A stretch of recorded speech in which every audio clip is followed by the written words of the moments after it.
नमस्कार, मेरा नाम डॉक्टर सुवर्चला है। मैं जीवा फर्टिलिटी सेंटर्स में साइंटिफिक डायरेक्टर हूँ। सिस्टिक फाइब्रोसिस जीन म्यूटेशन कैसा जेनेटिक प्रॉब्लम है और इसकी वजह से क्या इनफर्टिलिटी हो सकता है, आज हम समझने की कोशिश करेंगे। सिस्टिक फाइब्रोसिस, इसे हम CF के नाम से भी जानते हैं, ये एक जेनेटिक डिसऑर्डर है। कैसे होता है? एक म्यूटेशन की वजह से। कौन से जीन पे होता है? CFTR जीन पे होता है। ये cystic fibrosis transmembrane conductance regulator नामक एक जीन है, जिसपे अगर ये म्यूटेशन हुआ तो सिस्टिक फाइब्रोसिस नामक जेनेटिक डिसऑर्डर होता है। ये आप समझ गए हो। CFTR जीन बहुत इंपॉर्टेंट जीन है। ये कुछ ऐसे सूचनाएं, कुछ ऐसे इंस्ट्रक्शंस देती है अपने प्रोटीन्स के रेगुलेशन में। ये CFTR जीन बहुत इंपॉर्टेंट रोल प्ले करता है। ये अपने बॉडी में प्रोटीन्स को रेगुलेट करता है। नमक और पानी को सेल मेम्ब्रेन्स के इधर उधर भेजने में भी CFTR का रोल बहुत इंपॉर्टेंट है। और इसीलिए अगर इसमें कुछ प्रॉब्लम हुआ तो ये जो सॉल्ट और वाटर का मूवमेंट है, इसमें प्रॉब्लम हो सकता है। यही नहीं,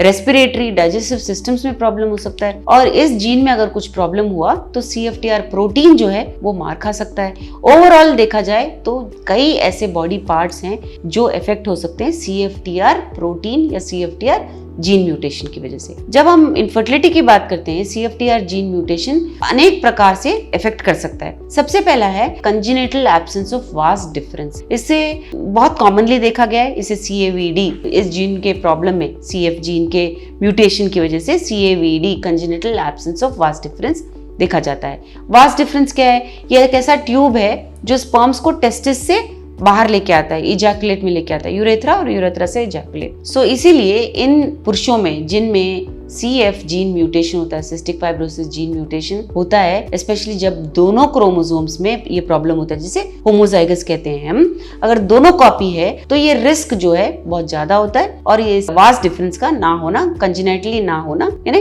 पैदाइशी ना होना देखा गया है। अगला प्रॉब्लम है मेल इनफर्टिलिटी। तो CAVD कंजेनिटल एब्सेंस अगर रहा, वास्ट डिफरेंस ही नहीं रहा, तो डेफिनेटली मेल इनफर्टिलिटी हो सकता है। हालांकि स्पर्म प्रोडक्शन होता है, ये सिस्टिक फाइब्रोसिस जीन म्यूटेशन के बाद भी स्पर्म प्रोडक्शन होता है, लेकिन वास्ट डिफरेंस ही नहीं रहा तो ये कनेक्शन जो है टेस्टिस से यूरेथ्रा का जो कनेक्शन है अगर नहीं रहा तो इनफर्टिलिटी हो सकता है। इसीलिए इन पुरुषों में स्पर्म प्रोडक्शन के बावजूद इनफर्टिलिटी देखा गया है। अगला है स्पर्म फंक्शन ठीक से ना होना। स्पर्म्स भी तैयार हो गए, क्वालिटी अच्छा नहीं होना भी ये सिस्टिक फाइब्रोसिस जीन म्यूटेशन की वजह से देखा गया है। मोटिलिटी ठीक से ना होना, यानी कि हरकत ना होना, मॉर्फोलॉजी ठीक ना होना भी देखा गया है, जिसकी वजह से डायरेक्टली आपको इनफर्टिलिटी हो सकता है। रिप्रोडक्टिव सिस्टम अबनॉर्मलिटीज भी देखे गए हैं। इसकी वजह से बॉडी पार्ट्स, अंदर छोटे जो ऑर्गन्स होते हैं जैसे एपिडिडिमिस हो गया, सेमिनल वेसिकल्स, ये बहुत इंपॉर्टेंट पार्ट्स हैं रिप्रोडक्टिव सिस्टम के, ये भी ठीक से कभी कभी काम नहीं कर पाते। सो डायग्नोस कैसे करते हैं? ये जेनेटिक टेस्टिंग सबसे अच्छा तरीका है ये देखने के लिए कि सिस्टिक फाइब्रोसिस जीन म्यूटेशन है या नहीं, और ये जो हम जिन्हें टेस्ट कर रहे हैं वो हेट्रोजाइगस है या होमोजाइगस है, यानी कि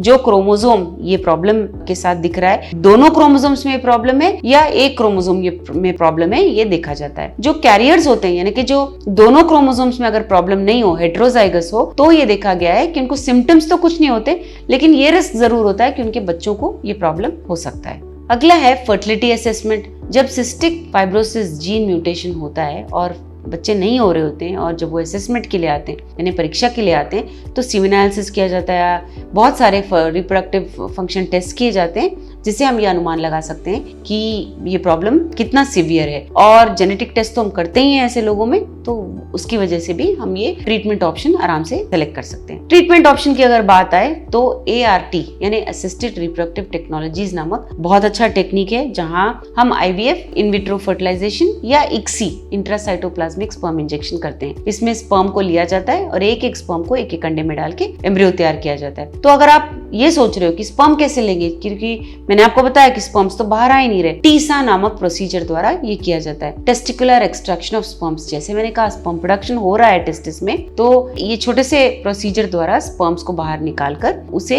आपके वाइफ के अंडों में डालकर एम्ब्रियो को तैयार किया जाएगा। तो मैनेजमेंट के तरीके बहुत हैं, लेकिन ये देखना होगा कि हेट्रोजाइगस है, होमोजाइगस है, इशू कहाँ पे आ रहा है, देखते हुए ट्रीटमेंट ऑप्शन करना चाहिए। इसके बारे में और जानकारी के लिए अवश्य जीवा फर्टिलिटी सेंटर्स आइए। Thank you. हमने इस वीडियो को बनाने में बहुत मेहनत की है, जरूर हमें सब्सक्राइब और लाइक कीजिए। Thank you.